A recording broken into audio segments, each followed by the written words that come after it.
Hello, good evening, my dear students. How are you? Fine, good. Today start a new journey. Class plus 2 with physics. Today start a new lesson number 1, electric charge and field.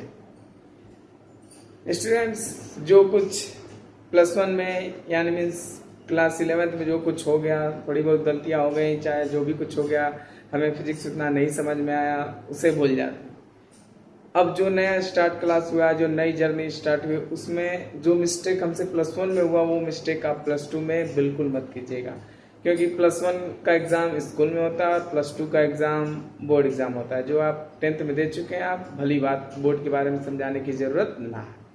इसलिए जो भी mistake हुआ plus 1 में उसे भूल जाइए, लेकिन plus 2 में आप मिस्टेक बिल्कुल नहीं करेंगे। ओनली फोकस ऑन स्टडी, और फिजिक्स को तो बिल्कुल आप कभी भी हल्के में मत लीजिएगा। ठीक, आपका फर्स्ट चैप्टर अब स्टार्ट होता है। जो आपके फर्स्ट चैप्टर का नाम है electric charge and fields. Basically देखिए, फिजिक्स बहुत ही इंटरेस्टिंग और बहुत ही ब्रॉड सिलेबस है, और बहुत ही इंटरेस्टिंग और बहुत ही ईजी है। तो देखिए, जो फुल्ली जो आपका पार्ट 1 बुक है वो बहुत ही कुछ पार्ट में डिवाइड है। जो 1-2 चैप्टर है इलेक्ट्रोमैग्नेटिज्म, जो 2 पार्ट्स में क्या है डिवाइड है। देखिए आपके बुक में मेंशन किया गया बोर्ड पर। देखिए पहले चैप्टर का नाम है इलेक्ट्रोमैग्नेटिज्म। ये इलेक्ट्रोमैग्नेटिज्म फुल्ली 2 पार्ट्स में डिवाइड है। फर्स्ट है इलेक्ट्रोस्टैटिक्स और सेकंड है इलेक्ट्रोडायनेमिक्स। यानी जो फर्स्टली आप 1 से 2 मंथ्स केवल इलेक्ट्रोस्टैटिक्स पढ़ेंगे, नेक्स्ट 1 से 2 मंथ इलेक्ट्रोडायनेमिक्स पढ़ेंगे। ठीक, तब इलेक्ट्रोस्टैटिक्स क्या है, इलेक्ट्रोडायनेमिक्स। इलेक्ट्रो भी सब जानते हैं, इलेक्ट्रॉन्स का मीनिंग है, इलेक्ट्रिसिटी चैप्टर नाम है तो इलेक्ट्रो आया।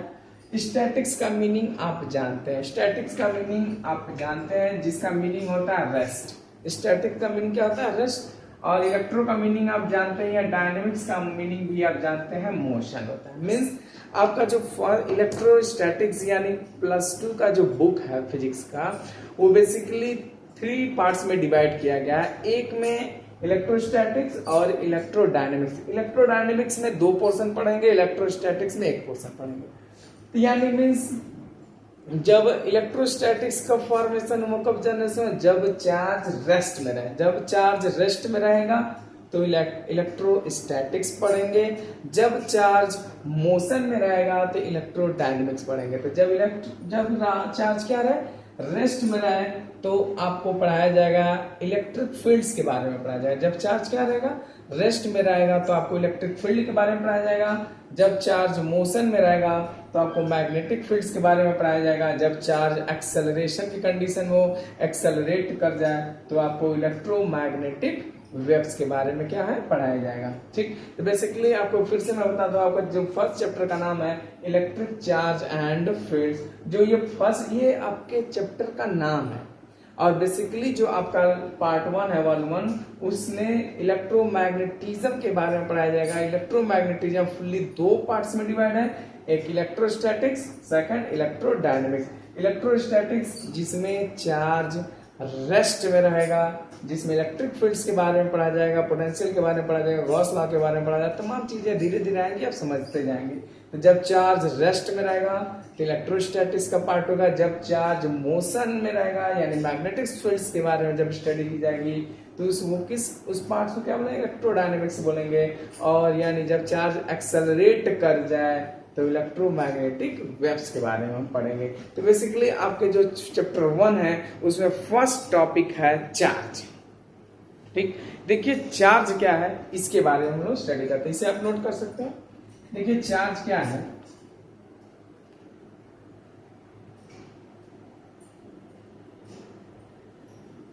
चार्ज का डिफिनीशन क्या है ये कोई नहीं बता सकता। जैसे मास का कोई डिफिनीशन नहीं बता सकता, उसी तरह चार्ज का भी डिफिनीशन कोई नहीं बता सकता।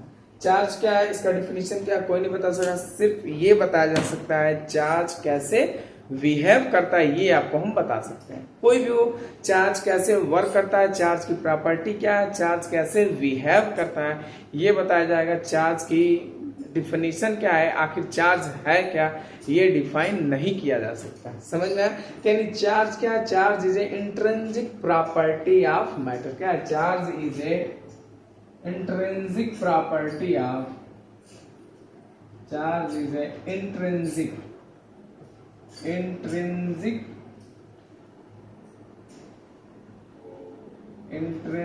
Property of, intrinsic property of matter. ठीक, यानी इंट्रिंसिक का मीनिंग ये होता है जिसके बारे में शोध नहीं किया जा सकता, यानी इसके अंदर कुछ है नहीं, चार्ज के अंदर कुछ है नहीं, यानी चार्ज के बारे में शोध नहीं किया जा सकता, पढ़ा नहीं जा सकता, मीन्स उसको डिफाइन इजिली वैसे हम नहीं कर सकते, क्या है हम नहीं जानते, लेकिन वो कैसे बिहेव करता है ये हम आपको क्या करेंगे, बताएंगे। तो देखिए चार्ज कैसे बिहेव करता है। बहुत साल यानी 600 BC, बिफोर क्राइस्ट 600 BC में एक साइंटिस्ट थे थेल्स, जो फिलासफर कहे जाते थे उस समय के लोग, थेल्स थे। थेल्स ने इलेक्ट्रिक चार्ज ये सब क्या है ये कोई नहीं जानता था। उन्होंने, मान लीजिए आपको बहुत छोटे थे, क्लास 10th में थे या छोटे थे, तो बहुत सारे एक्सपेरिमेंट घरों पे लोग करते थे। एक्सपेरिमेंट क्या करते थे, बेसिकली वैसे प्रोसेस होती रहती थी और लोग देख लेते थे। जैसे मान लीजिए उसमें ड्राई कॉम्स रहते थे, कंघी रहते थे या पेन रहता था, अगर उसे कागज के छोटे छोटे टुकड़ों को पास ले जाते थे, जैसे मान लीजिए कागज का टुकड़ा यहाँ रख लेते हैं, उसको ऐसे मार्कर को मैं यहाँ पे ले जाऊं तो कागज का टुकड़ा अट्रैक्ट नहीं होता था। ठीक, लेकिन एक कंडीशन में ऐसा आया कि वो जब मार्कर को, चाहे पेन को, चाहे ड्राई कम्स को, उन्होंने अपने ड्राई हेयर में क्या किया, रबिंग प्रोसेस किया। क्या किया, रबिंग प्रोसेस किया। चाहे अपने क्लॉथ्स पे क्या किया, उसको रबिंग प्रोसेस किया। रबिंग करने के बाद वो जो मार्कर है, वो पेन है, चाहे वो जो कम्स है, वो छोटे छोटे कागज के टुकड़े के पास जब ले जाते थे तो वो कागज का टुकड़ा क्या हो जाता था, मार्कर से, पेन से क्या हो जाता था, अट्रैक्ट हो जाता था। तो वो थेल्स जब इस प्रोसेस को देखे तो फुल्ली शॉक्ड हो गए।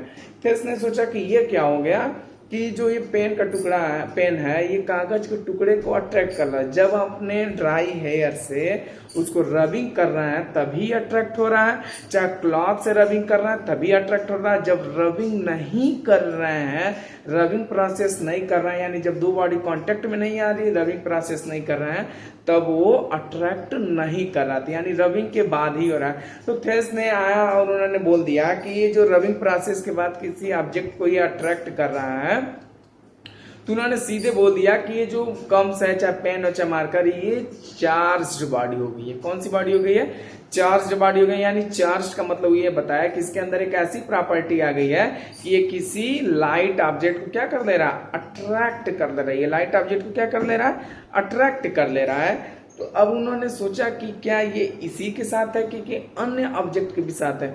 तो उस समय के साइंटिस्ट ने जब इसी इन्वेंशन के बारे में पढ़ा, देखा, तो वो काफी शॉक्ड हो गए।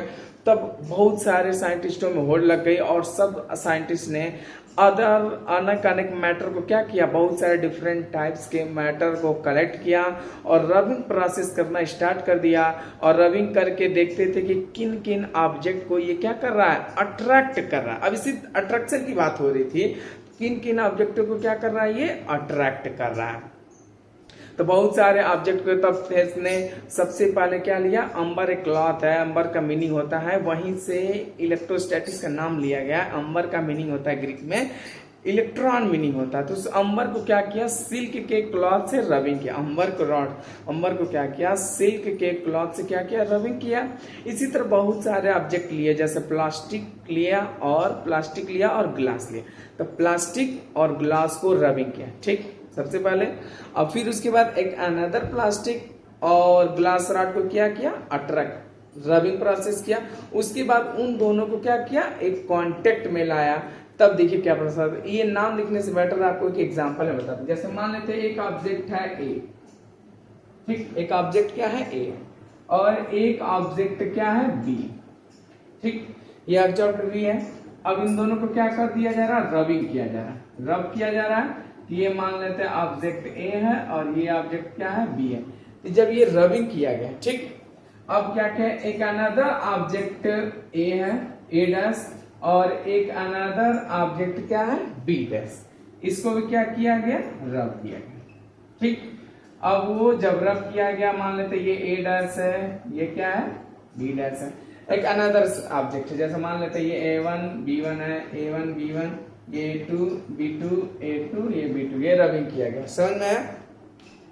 अब ये रबिंग के बाद जो A और B1 है, A2 और B2 है, तो एक पास लाया गया, तो A1 और A2 को जब पास लाया गया, A1 और A2 को जब पास लाया गया, ये एक दूसरे में क्या लग रहा था, रिपल्सन लग रहा था। उन्होंने ये देखा एक दूसरे में क्या लग रहा है, रिपल्सन लग रहा है, और A1 और B2 को पास लाया गया, A1 और B2 को पास लाया गया, तो ये देखा गया तो इनके बीच क्या लग रहा था, अट्रैक्शन लग रहा था। इनके बीच क्या लग रहा था, अट्रैक्शन लग रहा था। इनके बीच क्या लग रहा था, अट्रैक्शन लग रहा था। ठीक ठीक, यानी ये देखा गया कुल मिला जुला के कि प्लास्टिक को ग्लास के साथ रबिंग किया गया, एबोनाइट के रॉड को फर के साथ क्या किया गया, रबिंग किया गया। तो उन्होंने क्या किया, एबोनाइट का रॉड लिया और फर पंख लिया, दोनों को रबिंग किया, समझ में आया।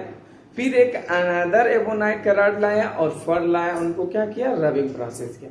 फिर जाके पहले एबोनाइट के रॉड को और दूसरे फर को क्या किया, जब पास में लाया तो ये देखा कि वो दोनों क्या कर गए, अट्रैक्ट कर गए। और पहले में का एबोनाइट का रॉड और दूसरे एबोनाइट का रॉड जब पास में लाया गया तो दोनों को क्या कर दिया गया, रिपल्सन दिखा रहा था।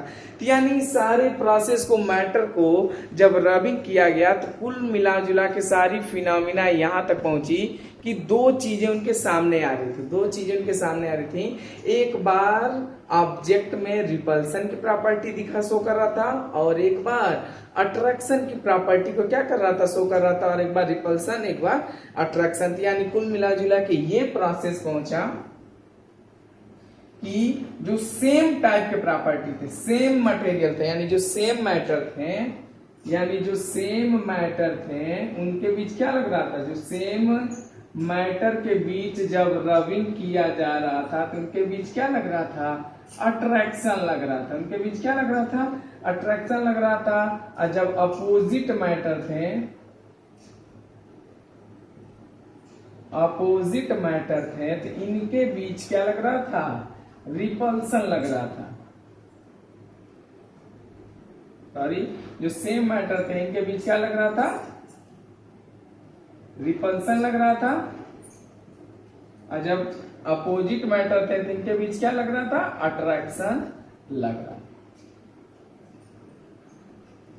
ठीक, यानी देखिए जब सेम टाइप्स के, जब रबिंग किया जा रहा था, जो सेम टाइप्स के मैटर एक पास ला रहे थे तो उनके बीच क्या लग रहा था, अट्रैक्शन लग रहा था। और जब डिफरेंट टाइप्स के जब मैटर आ रहे थे तो उनके पास अट्रैक्शन आ रहा था, और सेम टाइप्स के जब जा रहे थे तो रिपल्सन थे। यानी जैसे एक प्लास्टिक और प्लास्टिक जब पास आ रहे थे उनके बीच रिपल्सन आ रहा था, जब प्लास्टिक और ग्लास रॉड एक पास आ रहे थे तो उनके बीच क्या लग रहा था,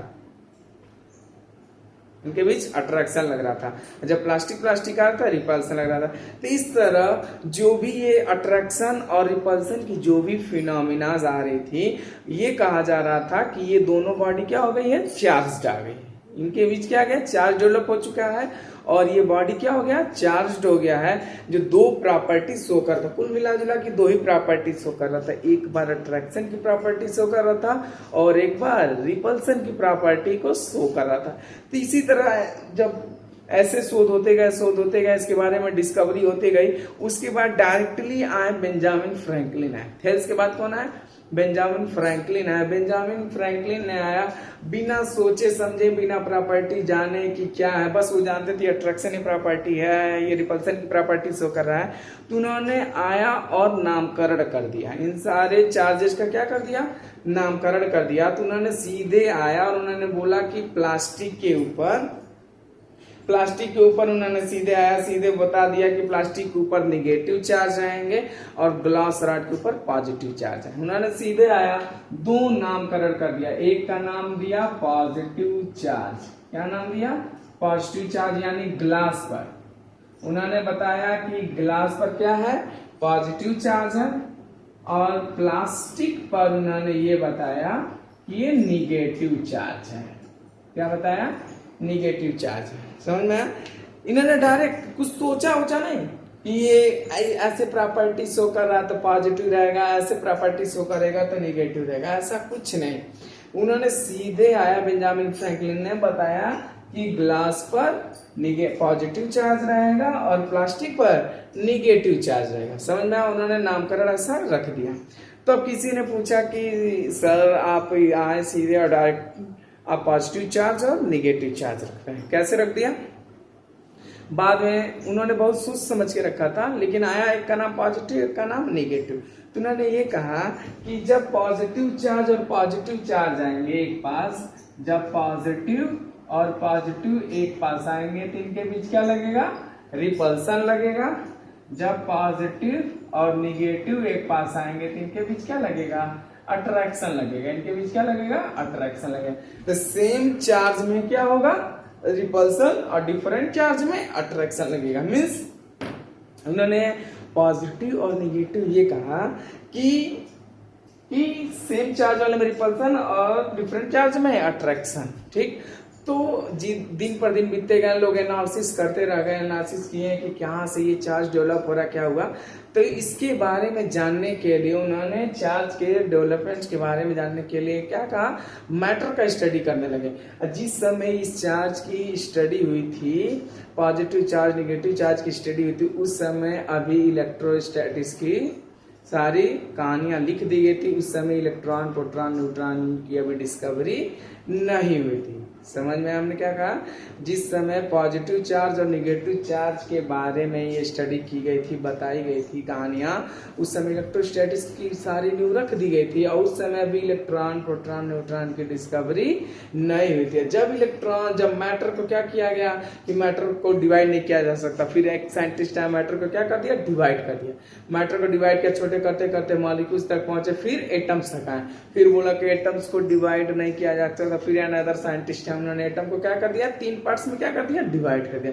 उन्होंने बताया कि एटम्स 3 पार्ट, 3 सब एटॉमिक पार्टिकल्स हैं, एक इलेक्ट्रॉन, एक प्रोटॉन और न्यूट्रॉन। उन्होंने बताया कि ये सारी कहानियां बता लिखने की जरूरत ना है।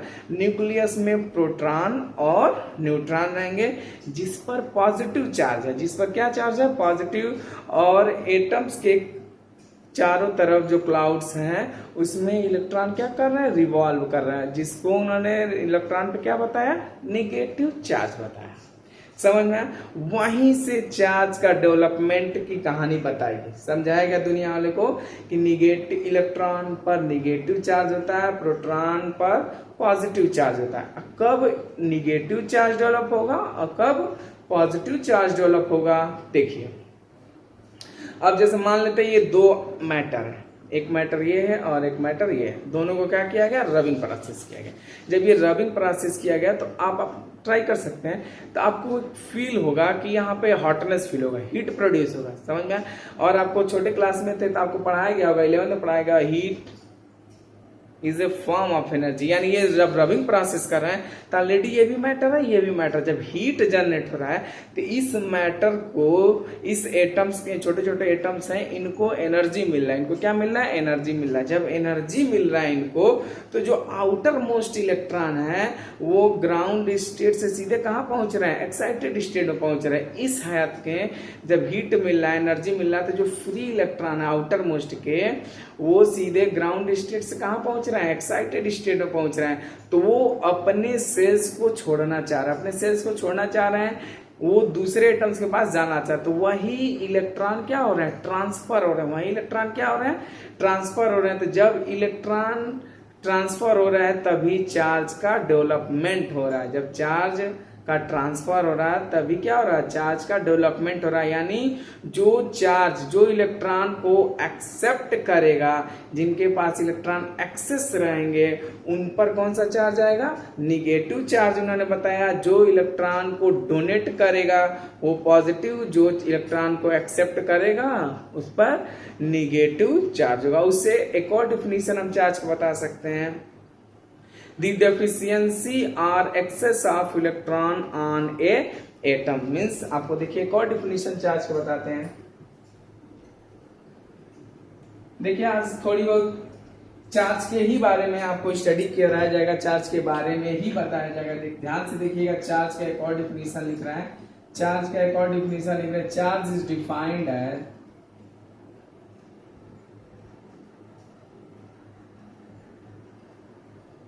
charge is defined as the excess or deficiency of electron on atom। समझ में? देखिए ध्यान से देखिए क्या लिख रहा है, charge is defined as the excess or deficiency of electron on atom, यानी एटम पर इलेक्ट्रॉन की कमी या अधिकता ही चार्ज बताता है। समझ में आया? एटम में एक्सेस और डेफिशिएंसी, एक्सेस मीन्स अधिकता, डेफिशिएंसी मीन्स कमी, इलेक्ट्रॉन की कमी और इलेक्ट्रॉन की अधिकता ही क्या बताता है, चार्ज बताता है। तो जब इलेक्ट्रॉन, जैसे मान लेते हैं एक एटम, ये एक मैटर है ए, एक मैटर है ए और ये एक मैटर है बी, यहां से सीधे हम मान लेते हैं इलेक्ट्रॉन गया, इलेक्ट्रॉन का क्या हुआ, ट्रांसफर हुआ। जब इलेक्ट्रॉन का ट्रांसफर हुआ तो जो मैटर ए है इस पे कौन सा चार्ज आएगा, पॉजिटिव चार्ज आएगा, और जो मैटर बी है इस पे क्या आएगा, निगेटिव चार्ज आएगा। क्योंकि इलेक्ट्रॉन को ये क्या किया, इलेक्ट्रॉन को ये डोनेट किया, इलेक्ट्रॉन को क्या किया, डोनेट किया है, ये इलेक्ट्रॉन को क्या किया है, रिसीव किया है। समझ में आया? तो जो इलेक्ट्रॉन को डोनेट करेगा उस पर पॉजिटिव चार्ज, जो इलेक्ट्रॉन को एक्सेप्ट करेगा उस पर नेगेटिव चार्ज, यानी जिस पर इलेक्ट्रॉन डेफिशिएंसी होगा उस पर पॉजिटिव, जिस पर इलेक्ट्रॉन की कमी रहेगी, जिस पर इलेक्ट्रॉन एक्सेस रहेगा उस पर नेगेटिव। अब किसी ने क्वेश्चन ये किया था कि सर इलेक्ट्रॉन केवल ट्रांसफर होता है, प्रोटॉन क्यों नहीं ट्रांसफर हो जाता है? तो वो न्यूक्लियस में बाउंडेड बधा रहता है, वो न्यूक्लियस में क्या रहता है, जो प्रोटॉन होता है वो न्यूक्लियस में बधा रहता है, वो इतने इजी वे से न्यूक्लियस से वो बाहर नहीं निकल सकता। समझ में? और इलेक्ट्रॉन आउटर मोस्ट में रिवॉल्व करते रहते हैं, उसको एनर्जी मिलती है, वो क्या हो जाता है, सीधे बाहर निकल जाता है, वो अनदर एटम में क्या हो जाता है, ट्रांसफर हो जाता है। तो जो इलेक्ट्रॉन जब ट्रांसफर होता है तभी चार्ज का क्या होता है, डेवलपमेंट होता है।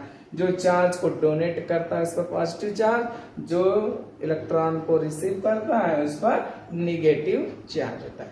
तो ये चार्ज के बारे में थोड़ी बहुत कहानियां। अब इसी में चार्ज कैसे ट्रांसफर होता है, तो किसी ने अब उसी ने शोध हो रहा था कि कुछ मटेरियल में चार्ज ट्रांसफर हो जाता है और कुछ मटेरियल में चार्ज ट्रांसफर नहीं होता। तो वहीं पर आपको डिफिनीशन बताया गया होगा, जिसमें चार्ज इजी वे से ट्रांसफर हो जाते हैं उसको कंडक्टर बोला जाता है, जिसमें चार्ज इजी वे से ट्रांसफर नहीं होते हैं उनको क्या बोला जाता है, इंसुलेटर बोला जाता है। समझ में है? जिसमें चार्ज इजी वे से ट्रांसफर हो जाते हैं उसको कंडक्टर, जिसमें चार्ज इजी वे से ट्रांसफर नहीं होते उसको क्या बोलते हैं, इंसुलेटर बोला जाता है। इसको नोट कर लीजिए, उसको डिफाइन करते हैं। देखिए ध्यान से नोट कर लिए आप लोग। देखिए कंडक्टर और इंसुलेटर कैसे आया। जैसे मान लेते हैं एक बॉडी है ए, ये चार्ज्ड बॉडी है। कौन सी बॉडी है, कौन सी बॉडी है, चार्ज बॉडी। एक रॉड लाया गया मेटल का, इसे कनेक्ट कर दिया गया। समझ, ये चार्ज्ड बॉडी है और एक मेटल रॉड लाएगा, चार्ज बॉडी लाया, ठीक ना। एक कागज का टुकड़ा लिया गया, एक कागज का टुकड़ा लिया गया। जब कागज के टुकड़े को यहां रखा गया तो क्या कर दे रहा था, अट्रैक्ट कर ले रहा था। वो क्या कर ले रहा था, अट्रैक्ट कर ले रहा था, ठीक। एक अनदर अनचार्ज्ड बॉडी लाई, एक अनदर अनचार्ज्ड बॉडी। कौन सी बॉडी, अनचार्ज्ड। एक अनदर अनचार्ज्ड बॉडी लाई गई और वो सीधे अनचार्ज बॉडी को कागज के टुकड़े के पास लाएगा कुछ समय बाद। ये देखा गया अनचार्ज्ड बॉडी भी कागज के टुकड़े को क्या कर ले रहा था, अट्रैक्ट कर ले रहा था। तो लोग ये कह रहे थे कि आपने तो बोला था कि जो चार्ज्ड बॉडी होगा वही अट्रैक्ट होंगे और अनचार्ज बॉडी किसी को अट्रैक्ट नहीं कर पाएंगे। लेकिन यहाँ पे तो अनचार्ज्ड बॉडी इस कागज के टुकड़े को क्या कर ले रहा है, अट्रैक्ट कर ले रहा है। तो वहां पर उन्होंने बताया कि ऐसा लग रहा है कि ये चार्ज को क्या कर रहा है, चार्ज को ट्रांसफर कर रहा है, मीन्स इलेक्ट्रॉन ट्रांसफर हो रहे थे, जिसमें चार्ज ट्रांसफर हो रहे थे, जिसमें चार्ज ट्रांसफर हो रहे थे उसको उन्होंने क्या नाम दिया, कंडक्टर नाम दिया। उन्होंने इनका क्या नाम दिया, कंडक्टर नाम दिया। ऐसे ही मान लेते एक बॉडी बी है, एक बॉडी बी है और एक चार्ज बॉडी है। कौन सी बॉडी है, चार्ज बॉडी है।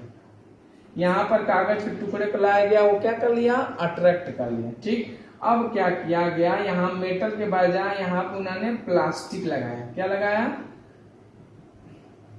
क्या लगाया, प्लास्टिक लगाया।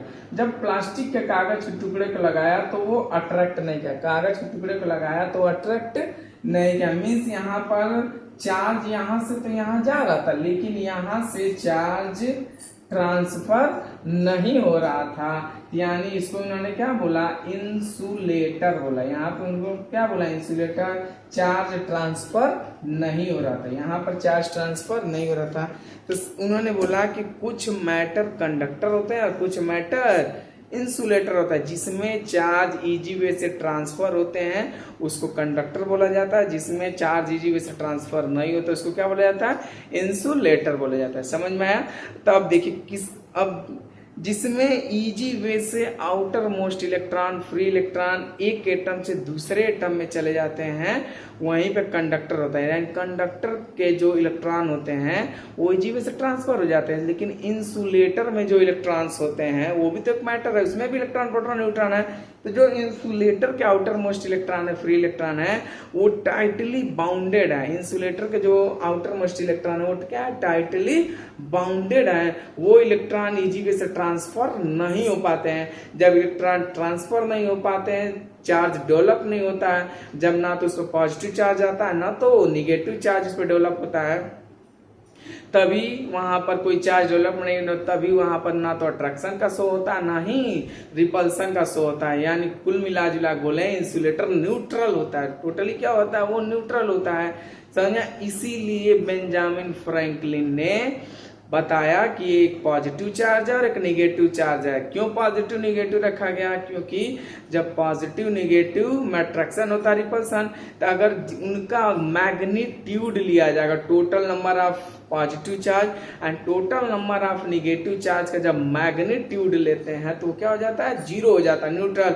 जैसे हर एक एटम क्या होता है, न्यूट्रल होता है कि नहीं होता है, क्योंकि जितना नंबर ऑफ प्रोटॉन होता है उतना ही नंबर ऑफ इलेक्ट्रॉन होता है और एटम क्या होता है, न्यूट्रल होता है। वही जब इलेक्ट्रॉन ट्रांसफर हो जाता है अनदर एटम में तो उस पर क्या हो जाता है, पॉजिटिव चार्ज होता है, और जो एटम इलेक्ट्रॉन को एक्सेप्ट कर लेता है उस पर निगेटिव, और जो डोनेट करता है उस पर पॉजिटिव चार्ज होता है। समझ में आया। ये तो थोड़ी बहुत चार्ज के बारे में डिफाइन करते हैं। नेक्स्ट देखिए चार्ज क्या होता है। जहां नहीं समझ में आएगा फिर से कहिएगा, फिर से आपको बताया जाएगा, आप मैसेज कर सकते हैं। समझ में। देखिए चार्ज के बारे में आपको कुछ प्रॉपर्टीज बताई जाती है। अभी तक चार्ज का आपको डिफिनेशन, चार्ज के बारे में कुछ बताया गया था, उसको देखिए चार्ज के बारे में कुछ और डिफाइन कर दिया जाता है।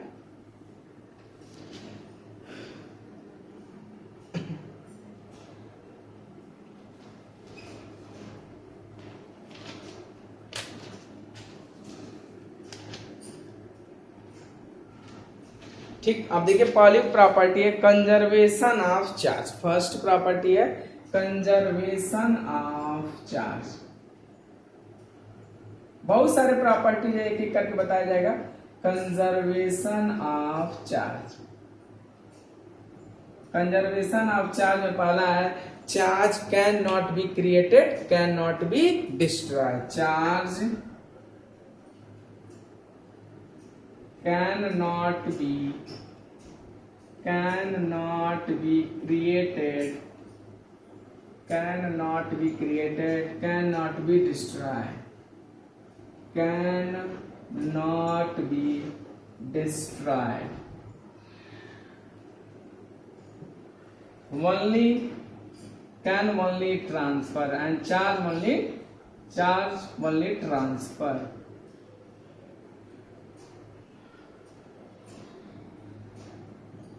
But can only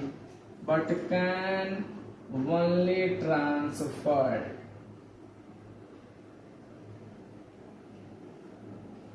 ठीक, पहला है कंजर्वेशन ऑफ चार्ज। पहली प्रॉपर्टी है charge can not be created, charge can not be destroy, but can only transfer. Charge को ना तो आप बना सकते हैं और ना ही चार्ज को आप कभी खत्म कर सकते हैं, ना तो कभी चार्ज को डिस्ट्रॉय कर सकते हैं। सिर्फ चार्ज ट्रांसफर हो सकते हैं। एक एटम से दूसरे एटम में चार्ज क्या होते हैं? ट्रांसफर होते हैं। आप फुल्ली ध्यान से यार मेरे बातों को सुनिए। चार्ज को ना तो आप क्रिएट कर सकते हैं, ना तो चार्ज को आप डिस्ट्रॉय कर सकते हैं। सिर्फ चार्ज को ट्रांसफर कर सकते हैं। जैसे आपको जब छोटे क्लास में थे तो आपको एनर्जी का डिफिनेशन दिया गया था, energy can not be created, energy can not be destroy, energy only transfer into one form to the another form. उसी तरह चार्ज भी क्या होता है, इसे ना तो क्रिएट कर सकते हैं, ना तो इसे डिस्ट्रॉय कर सकते हैं, सिर्फ इसे क्या कर सकते हैं? ट्रांसफर कर सकते हैं। यह है पहली प्रॉपर्टी। सेकंड प्रॉपर्टी देखिए ध्यान से, इसे नोट कर लीजिए। देखिए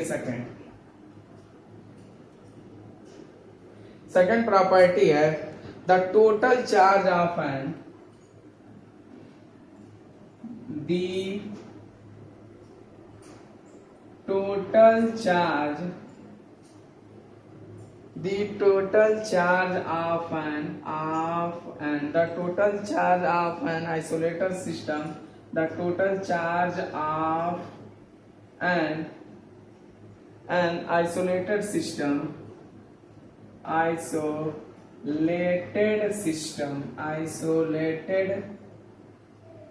system is constant।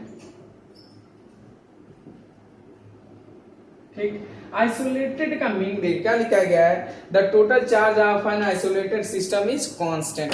यानी कोई एक एटम है, उसमें जितने इलेक्ट्रॉन्स पाए जाएंगे तो उसमें उतने ही इलेक्ट्रॉन पाए जाएंगे, फिक्स रहेंगे। समझ में है?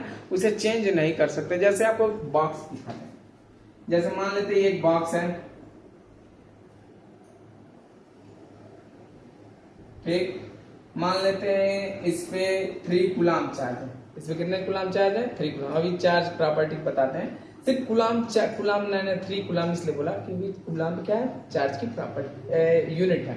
देखिए इस पर +3 कूलाम, इस पे +2 कूलाम और इस पर +4 कूलाम चार्ज है। समझे? एक बॉक्स है जिसमें 3 चार्ज पार्टिकल रखे गए हैं। एक में 3 कूलाम है, एक में +2, एक में +4 कूलाम चार्ज है। ठीक, तो ध्यान से सुनिए क्या है। The total charge of an isolated system is constant. यानी इस बॉक्स में जितना चार्ज है, अब इसे क्या किया? बॉक्स को एकदम मिला दिया गया। सारे चार्ज एक दूसरे से क्या किए? कोलिजन किए होंगे, टकराए होंगे, चार्ज का क्या किए होंगे? ट्रांसफर किए होंगे। लेकिन इस पूरे सिस्टम का जितना चार्ज होगा वो कांस्टेंट रहेगा। ध्यान से देखिए। अब देखिए, मान लीजिए जब एक दूसरे कोलिजन किया गया तो इस पे बॉक्स लगा दिया गया। ठीक, इस पे 3 गोली है, इस पे मान लेते हैं इस पे कितना है? +2 कूलाम है। इस पर मान लेते हैं +2 कूलाम, इस पे भी चार्ज है। अब ये थर्ड में पूछ रहा है कितना होगा क्वेश्चन। ये अक्सर एग्जाम में, कॉम्पिटिटिव एग्जाम पूछा जा सकता है। तो इसमें देखिए कुछ थ्योरम अप्लाई है। The total charge of an isolated system is constant. जैसे मान लेते हैं Q1 + Q2 + Q3 = Q1 + Q2 + Q3। यानी इस हर केस में कांस्टेंट वैल्यू क्या रहेगा? कांस्टेंट। Q1 की वैल्यू कितना है? 3, Q2 का 2, इसका 4। ये Q1 कितना है? 2, Q2 कितना है? 2 प्लस Q3 हमको क्या करना? फाइंड आउट करना है। अब देखिए ये दोनों 4, ये क्या हो गया? कैंसिल हो गया। यानी Q3 का वैल्यू कितना होगा? +5 कूलाम। Q3 की वैल्यू कितना होगा? Q3 की वैल्यू कितना होगा? +5 कूलाम। समझ में है? +5 कूलम। ऐसे बहुत सारे सिस्टम है, इसमें -3 रहता है, -2 आप वैल्यू क्या कर सकते, पुट कर सकते हैं और उसको रिबाउंड एक साथ क्या करते हैं, कोलिजन कर लीजिए। जब कोलिजन करेंगे तो एक दूसरे से टकराएंगे तो चार्ज का क्या होगा, ट्रांसफर होगा। लेकिन कुल मिला जुला कर सिस्टम की ये बात है कि ये सारे जो चार्ज होंगे क्या होंगे, कांस्टेंट होंगे। समझिए दूसरी प्रॉपर्टी क्या है, the total charge of an isolated system is constant. वो चार्ज क्या रहेंगे, कांस्टेंट फिक्स बढ़े रहेंगे। ये आपकी क्या है, दो प्रॉपर्टी बताइए, ध्यान से नोट कर लीजिए इसे।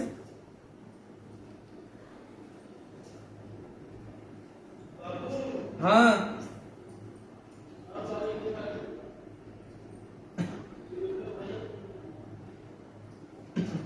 देखिए, अब थोड़ी बहुत चार्ज की प्रॉपर्टीज के बारे में आपको बता दिया जाता है।